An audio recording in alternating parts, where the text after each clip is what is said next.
بزرگوں اور پیارے بھائیوں،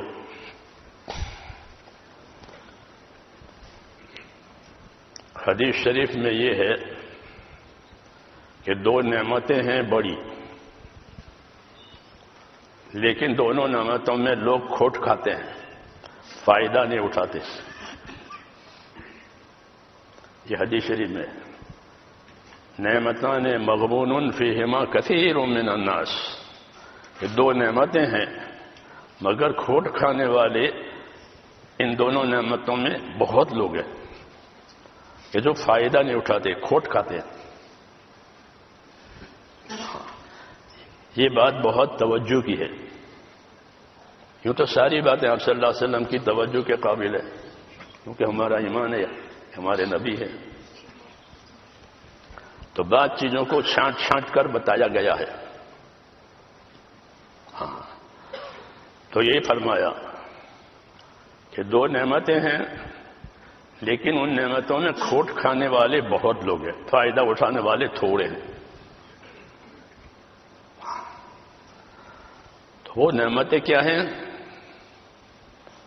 فرمایا ایک تو صحت اور تندرستی، دوسری فرصت اور فراغ، کہ آدمی فری ہے، فارغ ہے، کوئی کام نہیں ہے، ساری چیزیں دے رکھی ہے، اور ایک تندرستی۔ یہ دو بڑی نعمتیں ہیں، آدمی کے قبضے کی چیزیں نہیں ہے، اللہ دیتا ہے تندرستی، ایسے فرصت اللہ دیتے ہیں، ورنہ تو آدمی کسی چیز میں الجھ جاتا ہے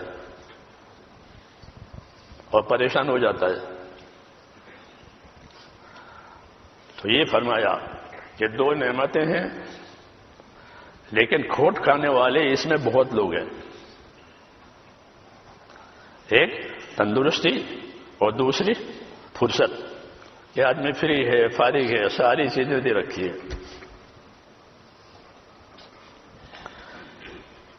یہ تنبیہ ہے کہ اپنی تندرستی سے فائدہ اٹھاؤ۔ اللہ نے بندوں کو عبادت کے لیے پیدا کیا ہے، جب عبادت کے لیے پیدا کیا ہے تو عام طور پر بندوں کی عمر میں زیادہ وقت تندرستی میں گزرتا ہے۔ آپ دیکھ لو، زندگی کا زیادہ زمانہ تندرستی میں گزرتا ہے، پھر موت کے وقت بیمار ہوتا ہے آدمی، جی ہاں، ورنہ زندگی کا زیادہ زمانہ صحت اور تندرستی میں گزرتا ہے، کیونکہ اس کو عبادت کے لیے پیدا کیا ہے۔ جب عبادت کے لیے پیدا کیا ہے تو اس کے لیے تندرستی چاہیے، طاقت چاہیے، تو زندگی کا زیادہ زمانہ عام طور پر اللہ تعالیٰ صحت دیتے ہیں۔ کوئی کوئی ہوتا ہے جو زیادہ بیمار رہتا ہے، ورنہ عام طور پر یہ ہے کہ اللہ تعالیٰ تندرستی دیتے ہیں۔ دوسرا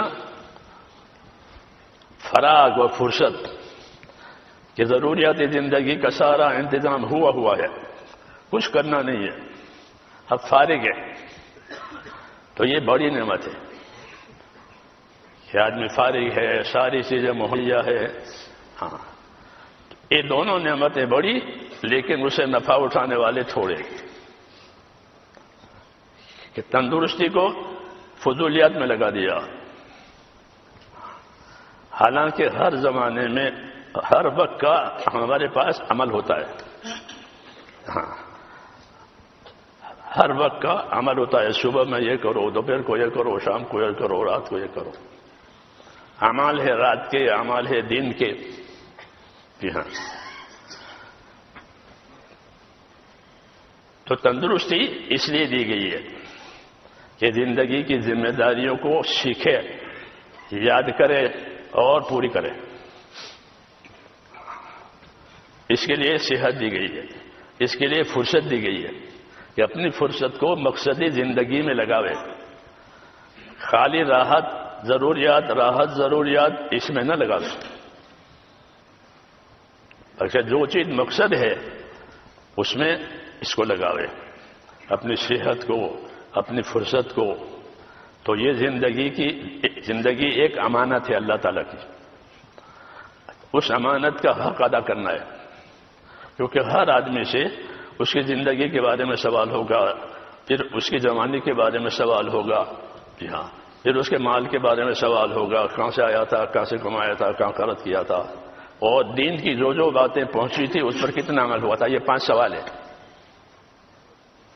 یہ 5 سوال ہے جی ہاں، زندگی کو کامیاب کرنے کے لیے سوال کو پہلے سے ظاہر کر دیا ہے تاکہ ہر آدمی اس کے مطابق تیاری کرے۔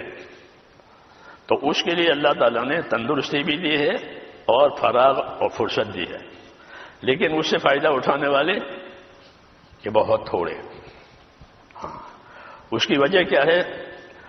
اس کی وجہ میرے دوستو، ایک تو ایمان اور یقین کی کمزوری، آخرت کے بارے میں خاص طور سے، کہ آخرت کے بارے میں جیسا ایمان ہونا چاہیے ویسا ہمارے پاس کم ہے، کمزور ایمان ہے۔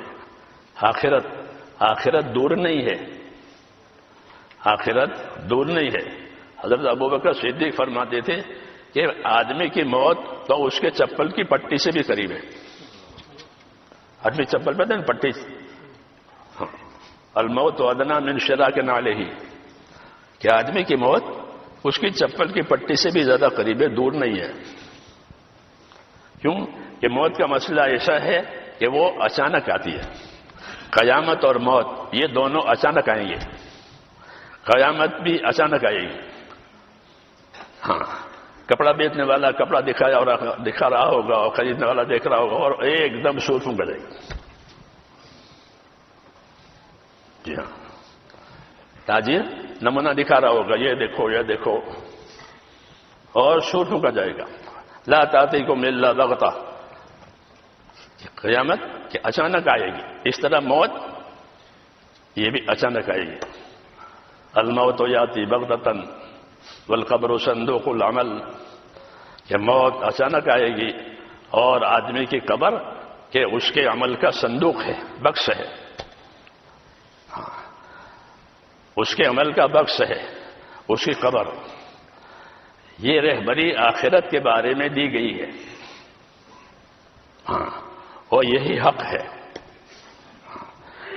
لیکن آدمی دنیا کی ضرورت اور دنیا کی زینت، یہ دو چیزیں اس کے سامنے ہوتی ہے، ایک دنیا کی ضرورت اور ایک دنیا کی زینت، اس کا شو، ہاں، اس کی رونق۔ تو جہاں تک ضرورت کا تعلق ہے وہ تو جائز ہے، ضرورت کے بارے میں سوال نہیں ہوگا، بلکہ ضرورت کو طریقے سے مطابق پوری کی جائے گی تو اجر ملے گا، اجر ملے گا، کیونکہ ضرورت ہے۔ تو ضرورت کو اچھی نیت سے پوری کریں۔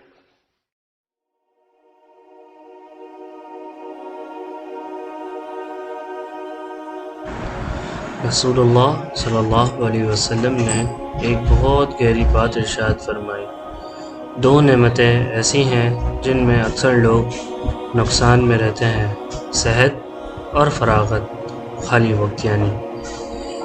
یعنی سوچئے میرے بھائی دوست بزرگوں، ہم سب ان دونوں نعمتوں کے ساتھ جی رہے ہیں، لیکن کتنے لوگ ہیں جو ان کی اصل قدر کرتے ہیں؟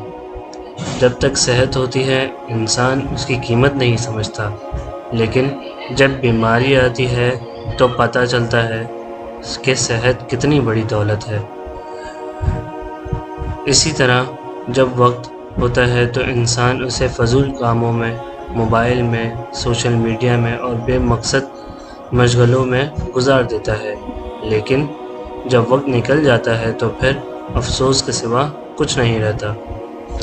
میرے بھائی دوستو بزرگوں، آج اگر اللہ نے ہمیں صحت دی ہے، چلنے کی طاقت دی ہے، دیکھنے کی قوت دی ہے، تو ہمیں اس صحت کو اللہ کی اطاعت میں لگانا چاہیے، نماز میں لگانا چاہیے، قرآن کی تلاوت میں لگانا چاہیے، والدین کی خدمت میں لگانا چاہیے اور لوگوں کی مدد کرنی چاہیے۔ اسی طرح جو وقت اللہ نے دیا ہے وہ بھی بہت قیمتی امانت ہے۔ ہر گزرتا ہوا دن ہمیں آخرت کے قریب کر رہا ہے۔ جو وقت آج گزر گیا وہ دوبارہ کبھی واپس نہیں آئے گا۔ ابراہیم دیولا صاحب فرماتے ہیں کہ عقل مند انسان وہ ہے جو صحت اور وقت کو اللہ کی رضا حاصل کرنے میں لگا دے۔ میرے بھائیو دوستو بزرگوں، قیامت کا دن انسان سے اس کی عمر کے بارے میں پوچھا جائے گا کہ اس نے اسے کہاں گزارا۔ اس لیے ہمیں اپنے دن اور رات کا محاسبہ کرنا چاہیے۔ کتنا وقت اللہ کے لیے نکالتے ہیں، کتنا وقت قرآن کے لیے نکالتے ہیں، اور کتنا وقت دین سیکھنے اور سکھانے کے لیے نکالتے ہیں۔ یاد رکھیے، صحت اور وقت دونوں ایسے خزانے ہیں جو جب چلے جاتے ہیں تو پھر ان کی قیمت سمجھ آتی ہے۔ تو انشاءاللہ آج سے آپ بھی ارادہ کریں، میں بھی ارادہ کرتا ہوں کہ اپنی صحت اور وقت اللہ کی اطاعت، نماز، ذکر، قرآن اور دین کے کاموں میں لگائیں گے انشاءاللہ۔ اللہ تعالیٰ ہمیں اپنی نعمتوں کی قدر کرنے اور ان کا صحیح استعمال کرنے کی توفیق عطا فرمائے، آمین یا رب العالمین۔ مزید اسلامی اور اصلاحی بیانات کے لیے ایمانی بیانات کو فالو کریں، سبسکرائب کریں، شیئر کریں۔ جزاکم اللہ خیرا۔